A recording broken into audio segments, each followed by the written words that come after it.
Why did roughly 8,000 people create the Neolithic settlement of Çatalhöyük? And why did they construct it with no streets, no public buildings, and no common civic spaces? Does it represent the earliest real city or a dead end in the evolution of urban life? These and many other questions will occupy scholars and continue to do so for, well, ever. But for our purposes, this city, there, I committed, I think it's a city, is important evidence for the origins of urban development in the world. Why? Because it seems to indicate what motivated people to live like this in such close proximity and in such large numbers for the very first time that we know of. And the answer appears not to be defense or agriculture or the rise of the great man, all theories that have been explored. Instead, as we'll see shortly, it seems to be religion and the needs of people to build, maintain, and stay in proximity to their shrines that drove the creation of the first city. Note that this is the only city in the course whose ancient name we do not know. That's because, well, it was founded about 6,000 years before writing was created. We refer to it as Çatalhöyük, its modern name, meaning fork mound or forked mound. It accurately describes the site in Turkish as it's on a hill with two peaks in a low, hilly area in south-central Turkey. Çatalhöyük is a site of just over 30 acres in size that is currently the oldest known city. The earliest traces of settlement date to around 9400 BC. At its height, in just after 6000 BC, it was occupied by as many as 8,000 people. They founded their city on a small mound that gradually got higher as level after level of the city was built on top of previously occupied but destroyed occupation layers. And this is a standard pattern across Southwest Asia and really the Mediterranean world. People don't give up the high ground once they've occupied it. So if a fire or other disaster destroys a building or even an entire city, the remains are leveled and rebuilding of the next layer occurs on top of those remains. So every layer is superimposed upon the one that came before. And gradually, the city gets higher and higher in the landscape. This form of hill or mound is called a tell. It's notable that the city is not in one of the great river valleys, such as the Nile, Indus, or Tigris. And we'll see cities later on that are in those great river valleys. Nor is it near the sea or even amidst fertile agricultural lands. It was also not established on a natural acropolis, that is a natural defensible area like Pergamon or Athens. So, it seems not to have been founded for trade, agriculture, or defense. That eliminates these as motives for its creation. Now, I should tell you that only about 5% of the site is excavated.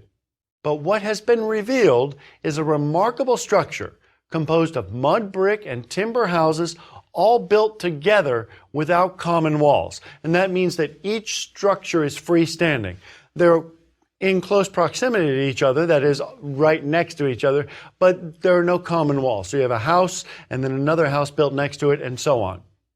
And when I say another house built next to it and so on, I mean that's pretty much what you have, building after building. There are no streets, no public buildings that we know of, and no common areas. There are also, and this is fascinating to us, no doors that open to the outside. If you needed a place to withstand the zombie apocalypse, you could do much worse than Çatalhöyük. It had, however, no fortification for the defense of the community, which means that none of the exterior walls are fortified or heavier than the interior walls. If an attacker had broken through a house wall, they would have been in the community. Which means that there's no practical way to defend the entire community from attack by, for example, walking along the walls, as one would on castle walls. See, castle walls and other later fortification walls are separate from the community. You know, that isolated wall with a space between it and the area in between in the interior that you're protecting. We don't have that here. So we don't know for sure what ensured the protection of the community, but it's probably because the community was based on family groups of hunter-gatherers from all the surrounding areas. This communal activity represents an investment on all of their parts, and as a residence of members of many family groups. Instead of concern for attack from outsiders, the city preserves the earliest evidence of family houses and the critical role of religion in defining a culture and a city. Those family houses at Çatalhöyük were constructed of timber framing with mud brick walls and floors, heavily plastered wood, and reed flat roofs.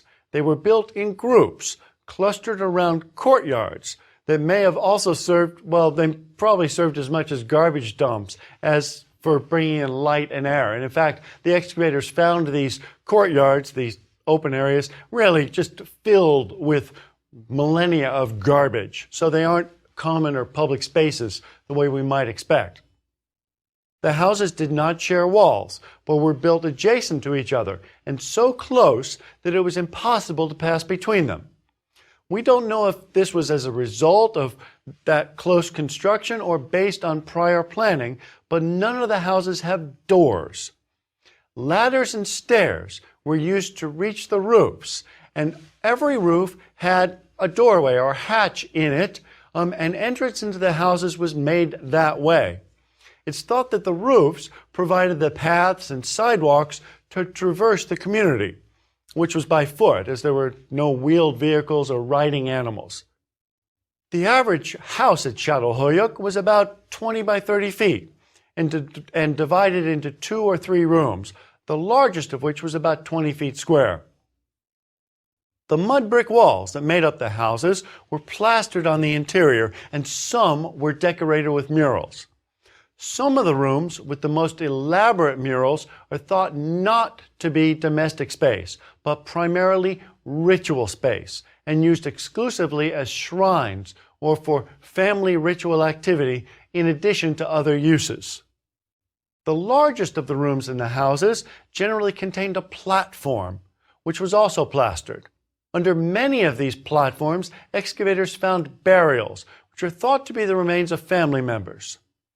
The small room generally had an oven and an area for preparing meals, as well as areas for food storage. So the individual houses are thought to be family homes, maybe for nuclear families, but perhaps for some form of extended family, with as many as, and this is a guess, 10 people living in each house. So you have a living room, that is a space in which people lived, whether they slept or worked or whatever they did within that space, and a separate space, that second smaller room, for cooking and food storage and food preparation and so on. Okay? So really 2 major spaces. Now, many of the finds in the houses tell us a great deal about the lives of these people. We know what they ate: wheat, lentils, beans, variety of cereals and tubers, as well as sheep and goats, which they herded, and also wild deer, cattle, and horses, which they hunted. They worked a number of natural resources as well: wood, bone, obsidian, clay, and wool, into tools, household objects, and objects of dress and adornment. These objects included spoons, fish hooks, baskets, textiles, beads, knives, and pots. Now, as mentioned earlier, burials were found under the floors of houses, sometimes as many as 60 under one house, and a number of these burials were headless. How this occurred and what it meant are subjects of debate by archaeologists. But I believe that these people are practicing excarnation. That is, when somebody died, they exposed the body before burial, so that natural forces, mainly scavengers, would remove the soft tissues. And this is common practice in a lot of areas, and it occurs actually fairly rapidly. You can find a body actually cleaned by natural forces in as few as 3 days. I've seen this myself. They then bury the remains of the body before the connective tissue fails, so that the body is still articulated. So what you are burying effectively is largely skeletal with just some connective tissue holding it together. Some of the wall paintings from the houses show headless bodies on the ground with large birds flying around them, probably carrion birds, which clean the flesh from the bodies, a practice that you still find today, for example, in India. The heads were treated separately, I believe, as objects for ancestor worship, but perhaps also, and that is additionally, not instead, as territorial or property markers. One plastered skull of an older man was discovered actually under the floor of a house in the arms of a female burial. The plastered skulls, in some cases, had their features restored in plaster, and some of these were painted in ochre. This is a red pigment, which is actually pretty interesting. It's a form of iron oxide, which has been found on human remains dating back to the Paleolithic, about 23,000 BC. And we don't know what this means, but people going all the way back to the Paleolithic have buried members of their community and covered the bodies with this iron oxide pigment. So it's a long-standing tradition, even by the time of Çatalhöyük. Why it was used, you'll be shocked to hear, is debated by scholars. Most scholars think that this use of the ochre is a symbol of rebirth. If this idea is correct, that reinforces the notion that these were ancestors and not trophy skulls. That is, not heads taken in battle from enemies in surrounding areas and brought back and placed on display to, exemplify the status of the warriors. Instead, we think that these were valued ancestors, generally adult males, whose skulls are then, are then decorated. Their features are replaced with plaster, and they're buried under the floor. Ownership of domestic space was solidified by ancestor burials under the floors, perhaps with particularly high-status burials under the large room platforms. What's the meaning of the large spaces with the most elaborate wall paintings? Are they public spaces, gathering spaces for a family, cult, clan, or other subgroup of the community?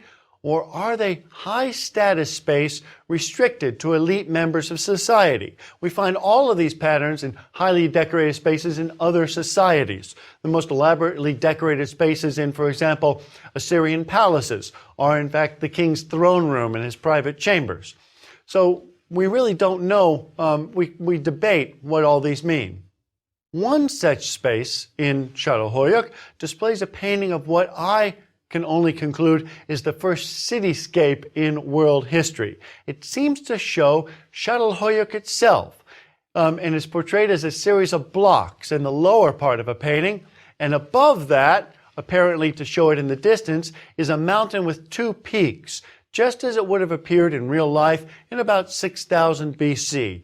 These people seem to be showing their community and the landscape around it, which is an interesting form of self-expression, that is, by the community as opposed to by painting individuals here in the first city. Now, in addition to the murals that were painted on them, the walls of the house that featured that cityscape were also hung with life-size plaster heads of bulls with actual bull horns. And so they took the bull horns, cut them off of an animal, and then plastered a fake head and put the horns on them. The most important and elaborately decorated of the rooms in this house contained platforms. One platform, which was long enough for a person to lie on, and this brings up a lot of possibilities, whether or not this was a sleeping platform, whether it was a place to lay out the body of a dead, whether it was an offering table. We don't know, but we do know it's large enough for a body. This platform, this large one, was decorated with 6 pairs of wild bull horns. No scholars of this period dispute the conclusion that these rooms with these great platforms are religious shrines. Probably each one served a clan or extended family kinship group. The sheer number and complex design of these is thought to have motivated the creation of the settlement. More people particularly specialists in various arts and crafts. For example, builders, skull plasterers, and wall painters were needed to create these elaborately decorated spaces. Ian Hodder of Stanford University is the excavator of Çatalhöyük, and he has argued, and I think brilliantly, I have to say here that I think Ian Hodder is just superb. His work at Çatalhöyük is absolutely first-rate. It is a model excavation. And he has, in fact, done something that we rarely find. Not only has he dug stuff up, he's actually published it. And he has put almost everything online. Not just his conclusions and his reports, but the actual evidence. So other scholars, anybody around the world, can examine this material and draw their own conclusions on his website and actually debate the meaning of the material found in the excavation. It's effectively crowdsourcing the analysis of archaeology. It's an interesting concept, and it's very well done for the site of Çatalhöyük. Well, Ian Hodder of Stanford has argued that the urban revolution that the city represents preceded the agricultural revolution. What's more, he argues that the Neolithic Revolution was the result of a revolutionary change in human psychology. Some would say in human evolution, resulting in a change in the human brain, and therefore what Ian Hodder has called a revolution of symbols. What this means is he concludes that the human need for ritual spaces drove the creation of cities. People began to live surrounding these spaces for shared community rituals, recognizable from female figurines and deliberately collected auroch horns. So the theory of the origin of the cities, as outlined by Hodder and demonstrated at Çatalhöyük, is that first, people, probably at that point in clan groups, that is extended family groups, create settlements for the purpose of building temples and sacrificing to the gods. And then agriculture develops from those needs, either to feed the people because they've created a population base that can't be sustained just by hunting and gathering in the local area, or to domesticate animals needed for sacrifice to the gods. And we don't know which of these actually is the driver for agriculture. There's still a debate about that. But it seems very clear that the religious needs are, here at Çatalhöyük at least, predominant. Now, we have another site, Göbekli Tepe, also in southern Turkey and contemporary to Çatalhöyük, which is the earliest known monumental temple in the history of the world. Archaeologists cite its proximity to the city and its contemporary development as support for the argument that religious construction drove these Neolithic patterns of urban development. Göbekli Tepe is an enormous site with about 200 standing stones of the form that you see, well, about 6,000 years later at Stonehenge. These are enormous standing stones, several tons each. And these are also carved with animals of the type that we find at Çatalhöyük in the wall paintings or in these shrines. Wild bulls and other wild animals of identical type to the ones seen at Çatalhöyük, drawing the conclusion, tentatively, that these people have the same type of worship taking place. Well, Çatalhöyük presents evidence that is largely the elimination of other options in why people build cities: defense, agriculture, or trade. The site and geography argue against all of these, while the shrines demonstrate the emphasis on religion in the community. In addition to the previously mentioned cityscape and vultures eating headless body scenes, the subjects of murals and plaster reliefs seem to focus on humans interacting with the natural world. In many of the wall paintings, men hunt wild bulls and deer, while leopards are found with female figures thought to represent goddesses. One of the classic components of the Neolithic Revolution, domestication of animals for religious reasons, may be important for Çatalhöyük. The theory goes that as people settled in one area and found that they needed more animals for sacrifice than the local environment provided, they began to domesticate their own. These images of wild animals on the walls of the shrines at Çatalhöyük seem to show that the founding and growth of the city preceded the domestication of animals, and so provide additional evidence that the religious theory of the origins of cities may be correct. Religious spaces are critical to community identity and may represent the only shared space at Çatalhöyük, indicating their importance in this community. Their role, perhaps as shrines for particular kinship groups, that is, clans or extended family groups, may be the reason the city was built in the first place. The extensive use of clay to model the reliefs and cattle heads may have been the reason the city was founded here, where it is, as opposed to closer to the fields for their crops. And actually, their crop fields have been discovered, and they're several kilometers away. Why build on this spot, which is not a defensible area or nearby trade or anything, rather than near your agricultural fields? And it seems to be for the raw materials, the clay on the site, which was critical to constructing the shrines in the form that they have. Since these shrines are the only known communal spaces, that's led to a number of questions about the political structure of the city. No public buildings per se have been excavated or identified. It's possible that the individuals who supervised ritual at the shrines also made civic decisions.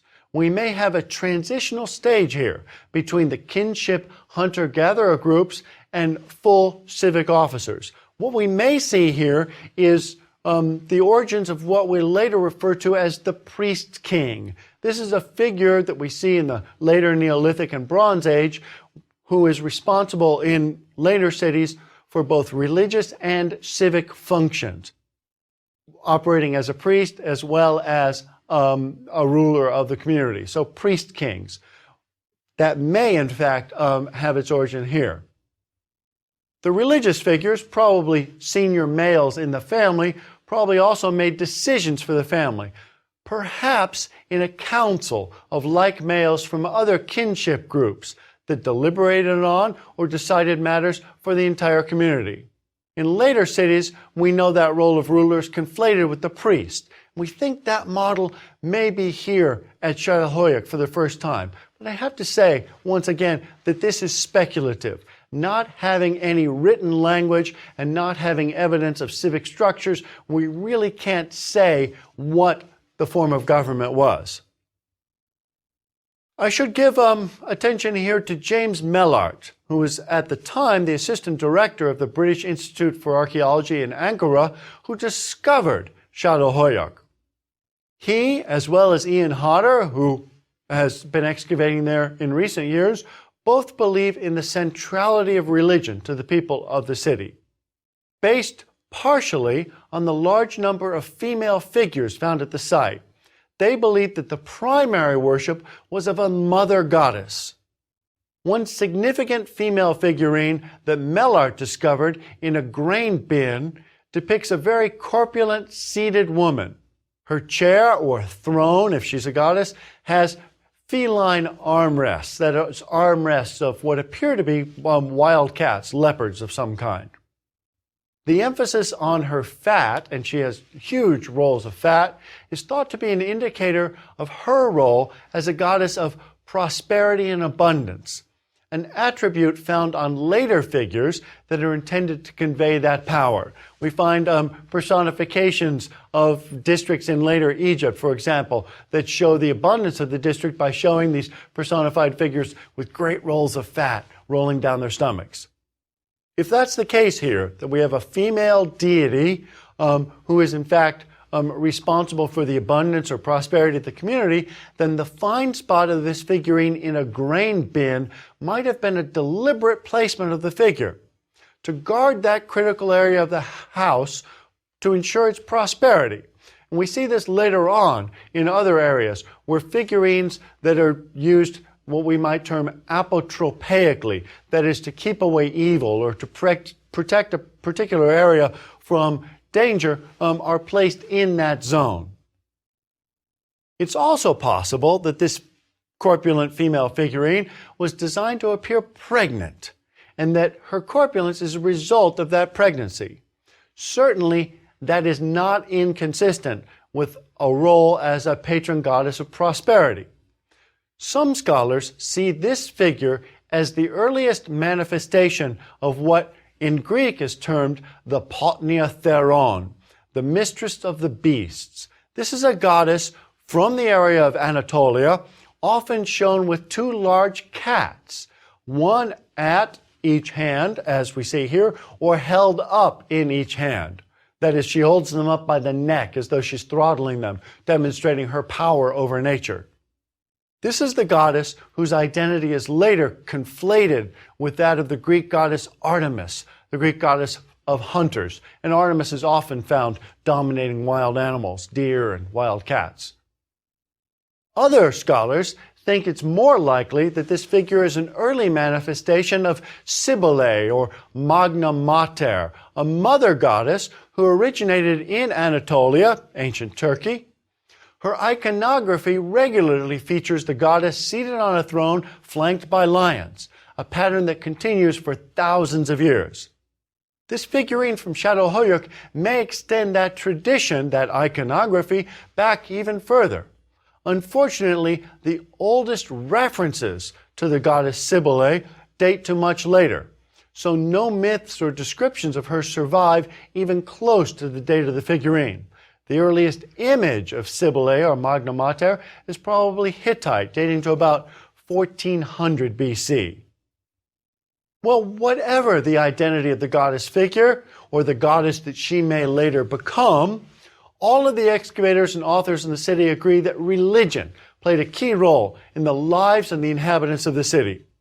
In fact, it may have been the factor that drove the creation of this unique urban form as two or more kinship groups came together to create shrines in this place. If so, it suggests that initially Neolithic religion was family-based, and also that we may be able to map various family groups at Çatalhöyük by examining proximity and access from their houses to the shrines in their neighborhood. Furthermore, the burials that occur under houses likely indicate ancestor worship. And perhaps, and I think this is perhaps even more importantly, they establish the notion of private property already established in the first urban environment. In addition, if the excavators are correct, we see at this city evidence for the rise of cities predating the rise of agriculture, further support for the idea that it was religion that prompted people to establish cities in the first place. As we examine later cities in the ancient world, you'll see that many rely on religion to a great extent to define their urban landscapes, and some create urban forms that seem to be distant echoes of the first known city, Çatalhöyük.